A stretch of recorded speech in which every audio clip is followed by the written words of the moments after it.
Me, Sacha E again, and this is Sacha East Journey, video 2.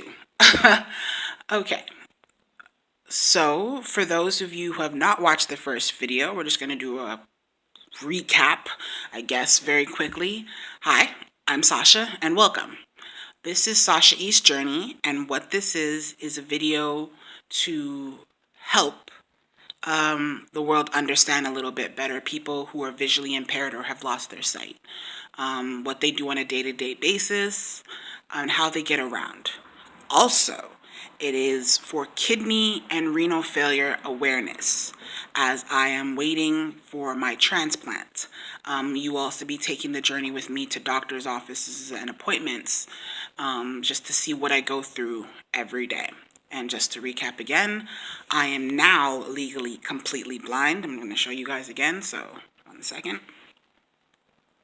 I don't know if you can get a good look of my eyes, but if you can, they have changed dramatically since I have been going through this journey of recovery. Okay, so I'm just going to put my glasses back on 1 second. Okay, and we're just going to touch base in this video blog about what renal failure is. Does anybody know, class? I'm joking. What renal failure is, in the doctor's terms, renal failure, for me, kidney failure, is a disease of the kidneys.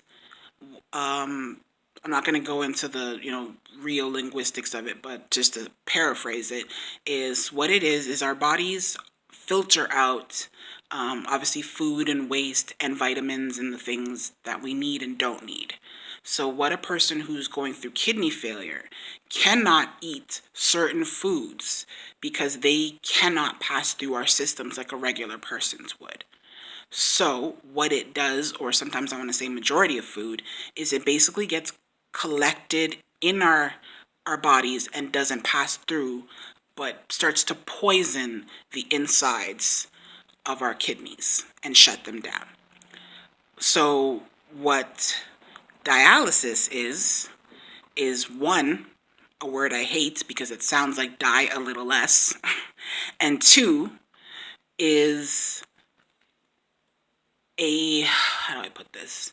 They are connecting you to a machine to filter out your blood, your waste, and all the vitamins and, all the stuff that our body needs and doesn't need.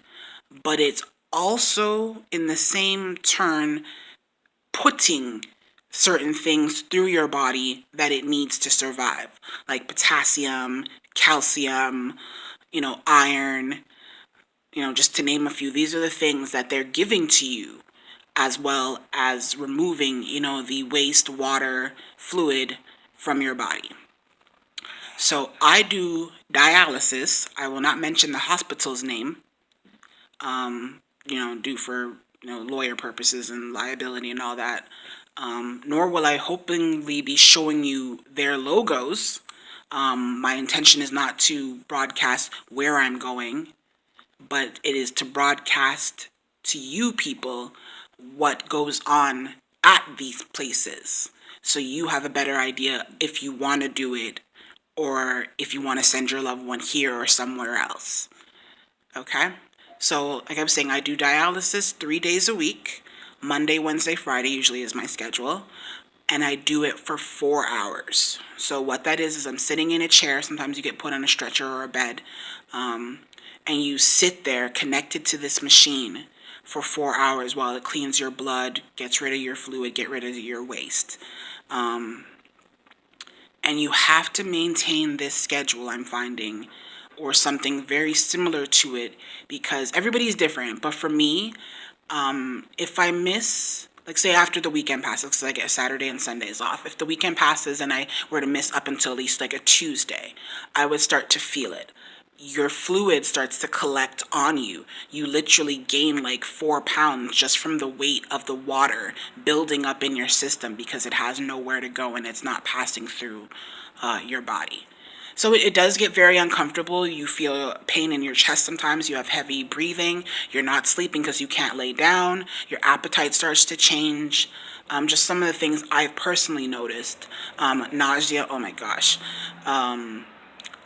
But the answer to that would be to get into dialysis treatment, as far or as easy as possible, so that you can relieve some of that fluid. Because it can really affect your breathing. I've even had to wear an oxygen mask when I went into treatment, because just getting from A to B was a struggle on my chest, because it's now the water is basically, it affects everything. Okay, so also what I should mention is, if you or a loved one have any type of symptoms that you feel this might be, go to your local physician, doctor, nurse, check it out. But with that, I also say, if you feel sick and you really want to know the answer, then go to, your local medical places to help get better. But it's mind over matter, I'm finding. And not knowing sometimes is better than knowing. Because the fear of not knowing and then knowing is worse, I feel, than the fear of having known.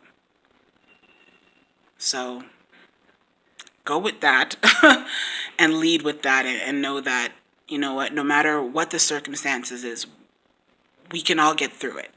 We have gotten through it. We will get through it. And hopefully they will find a cure for, kidney failure, for diabetes, for cancer, for any disease or anything that's afflicting anybody. Nobody should have to go through this. But if we all have to go through this, or some of us have to go through this, I'm glad that there's places to turn, people to talk to, groups to go to that can understand and help. Okay, sorry, 1 second. I just got to get a tissue. You know what I hate? Oh my gosh, do I hate tissue boxes, because they always pull out so many tissues at the same time. And for me, with the vision gone, I obviously cannot see that I've dropped like 4 of them at the one time. So my friend comes in here the other day to check on me, and he's like, yo, guy, you sick? You good? What's wrong? I'm just like, what are you talking about? He's like, there's tissues all over the floor. I'm like, oh gosh. My bad. My tissue box explodes. Literally, figuratively, whatever you want to call it. Because the tissue makers got it right, but somehow keep getting it wrong. So, yes. Anywho, I'm going to wrap up this video blog, because this is a 2-parter, and I already did the first one. But just wanted to leave you guys with just hope and understanding. And if you have any questions, I don't actually know how to work the Instagrams and the WhatsApps and all of that. But I'm hoping, as this video blog I'm doing grows, I will learn how to work these things better, but I will also have people with sites helping me edit and go through and just even answer questions if people put them on the screen and just want to know what it is I do. And I realize in this society and in this world, there's going to be good people who watch this and bad people, and people who comment negatively and positively. But I've also learned that it doesn't really matter, because at the end of the day, I'm not doing this for you. I'm doing this for me and the people like me who have gone through something or are going through something and sometimes feel like they cannot make it anymore, but do anyways. All right? So this is Sacha E signing off, and this is my journey, and thank you again for joining. I hope that you tune in and post and blog with me and do all the stuff that they tell me that they do nowadays. And we can again grow and learn. Okay, so my catchphrase that I'm hoping to sign off with is, I'm Sacha E. Thank you for tuning into my journey. And just remember, today it's me, so tomorrow it could be you. So this video is about prevention and awareness. All right, take care, and God bless. Stop recording.